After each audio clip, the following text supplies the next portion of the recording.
Jadwal lengkap Timnas Indonesia U19 di Seoul Earth on ASCAP. 딱 끝나는 순간 와 난리가 나던데. 예. 인도네시아도 이제 우리나라 붉은 악마. Sintayong komentari sukses Timnas Indonesia U19 juara Piala AFF. 제 이름 부르.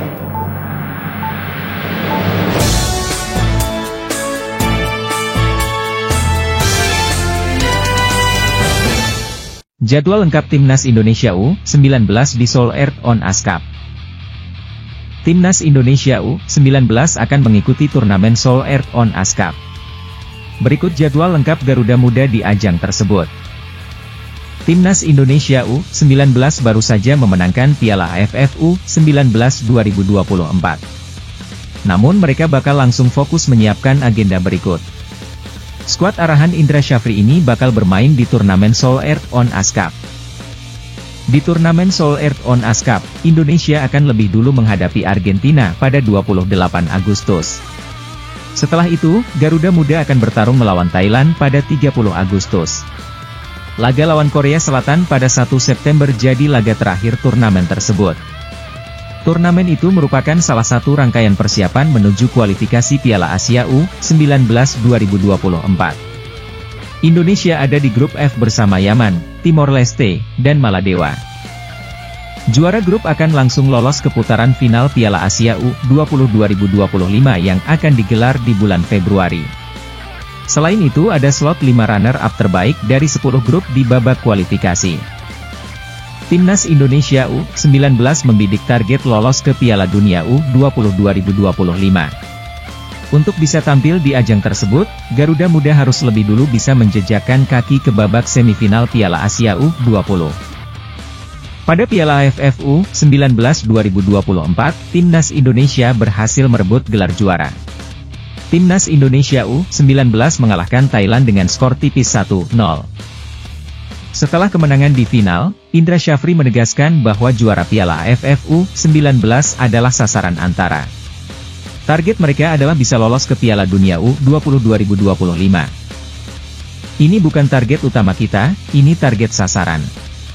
Ketua PSSI menargetkan kita lolos kualifikasi Piala Asia dan Piala Dunia U20 2025. Hal itu gak mustahil kita lakukan, kalau kita kerja keras, saling bersatu, saling menguatkan. Saya pernah lolos 8 besar Piala Asia dan 1 langkah lagi ke Piala Dunia, dan saya yakin saya bisa, tutur Indra Syafri. Jadwal lengkap Timnas Indonesia U19 di Seoul Earth on ASCAP. Indonesia versus Argentina 28 Agustus. Indonesia versus Thailand 30 Agustus. Indonesia versus Korea Selatan 1 September.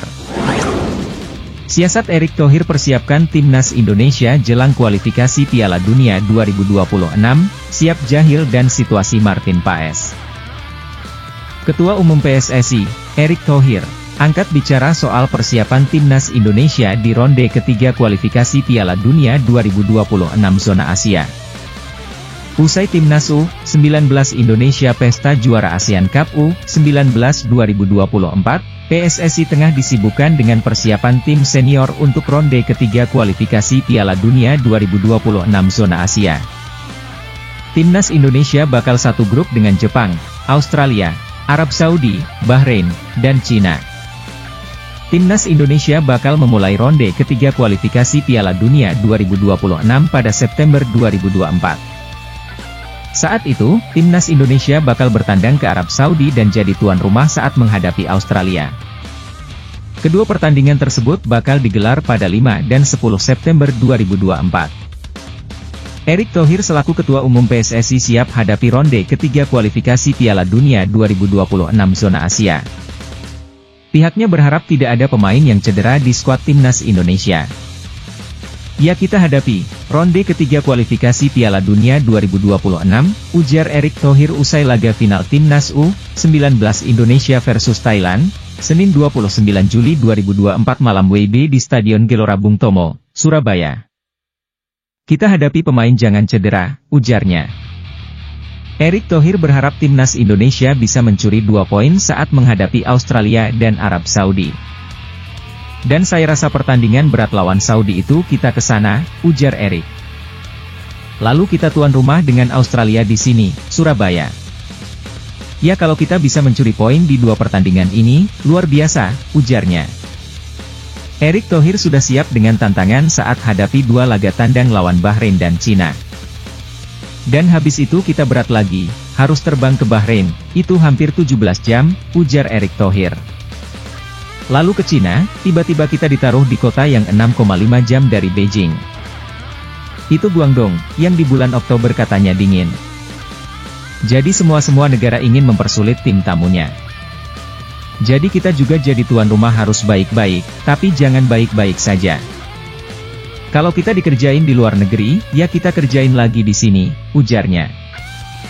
Erick Thohir juga angkat bicara soal status Martin Paes saat ini, orang nomor 1 di PSSI tersebut masih menanti proses hukum baik di FIFA maupun di pengadilan arbitrase olahraga CAS. Martin Paes ya kita tunggu CAS kan? Kan prosesnya di CAS, ujar Erick. Ada sidang, ada apa ya kita tunggu. Saya bukan hakimnya, saya bukan lawyernya, saya juga gak wakilin FIFA.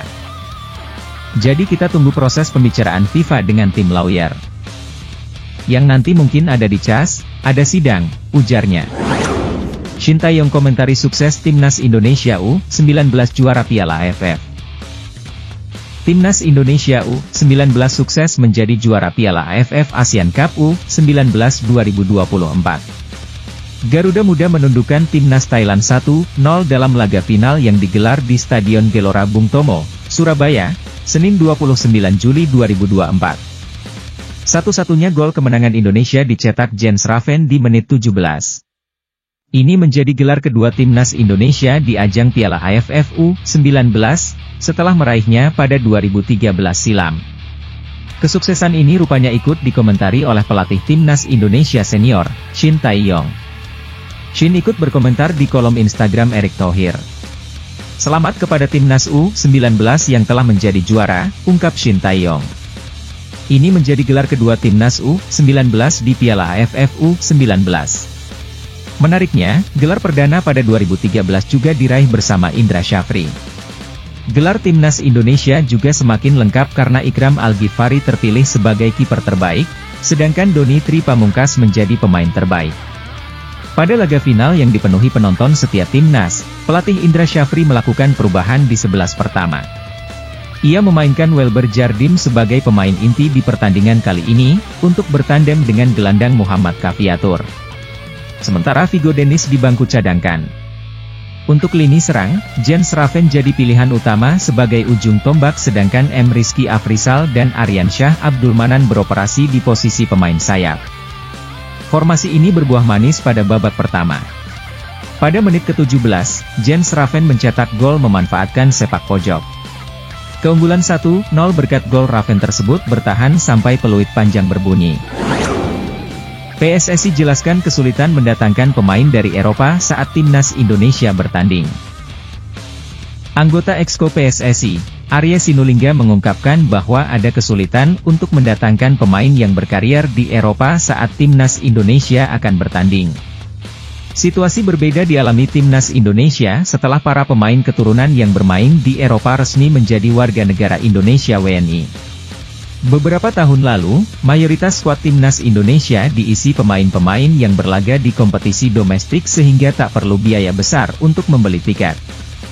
Hal berbeda terjadi saat ini, karena banyak pemain skuad Garuda yang bermain di Eropa sehingga memerlukan biaya besar untuk membeli tiket penerbangan. Sebagai contoh, tiket penerbangan termurah dari Amsterdam, Belanda ke Jakarta menembus angka 6 juta rupiah, sedangkan yang termahal bisa mencapai 18 juta rupiah.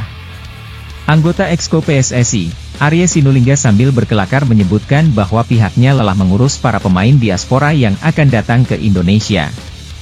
Hal tersebut diungkapkan Arya Sinulinga saat berbincang dengan komika Oki Rengga dalam acara Bebas Podcast di channel YouTube Arya Sinulinga. Oki Rengga awalnya bercerita soal kebanggaannya melihat para pemain kembali ke Eropa untuk membela klubnya usai membela Timnas Indonesia. Kemudian, Arya menanggapi dengan menyebut bahwa PSSI lelah mengurus para pemain diaspora yang akan kembali ke Eropa.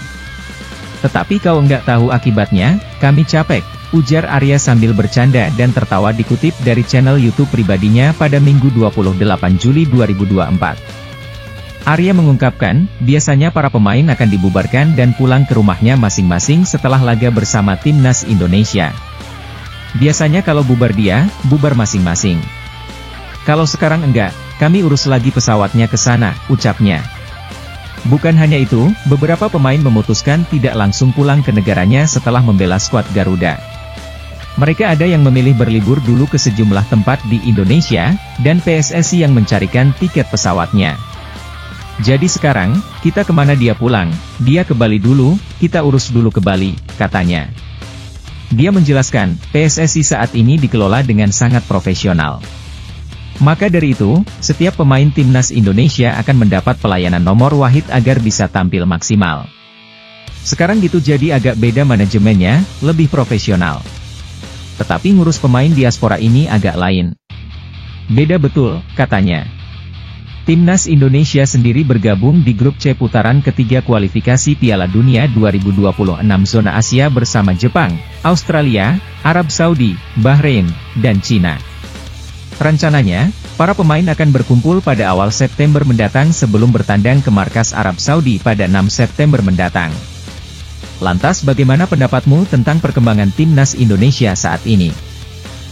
Jangan lupa like, komen, dan subscribe untuk mendapatkan berita terupdate lainnya.